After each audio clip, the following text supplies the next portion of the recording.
Boh stvoril Adama a Adam, keďže bol zodpovedný za celú planétu, no tak uvidel tú reklamu so Schwarzeneggerom, kúpil si tie Parkside veci, alebo jak sa to volá, a začal kosiť celú planétu a strihať stromy a kry a vyvýšené záhony všade robil a foliovníky a všetko to akože prosperovalo. No a Boh videl, že Adam asi je úspešný, dobrý človek, disciplinovaný, hardworking, hej, diligent.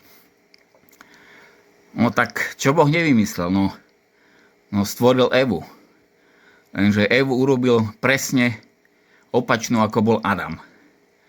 Že Eva nemá vôbec ekologické zmýšľanie. Eva sa vôbec nechce starať o planetu.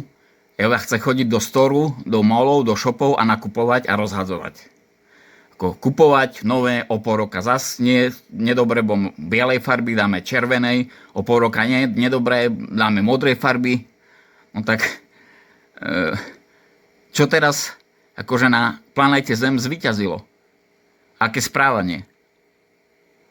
Zvíťazilo racionálne správanie, že enough is enough, že sa budem správať v planéte racionálne, budem žiť striedmo, disciplinovane, nebudem mať 50 kg nadváhy, nebudem všade chodiť autom, nebudem lietať lietadlom na zbytočné rokovania, neviem kde, do Dubaja, alebo do Karibiku, alebo kde, alebo do Austrálie.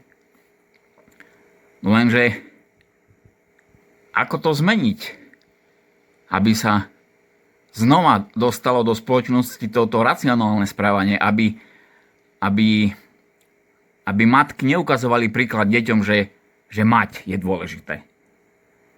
Že ničiť planétu, že furnové kupovať,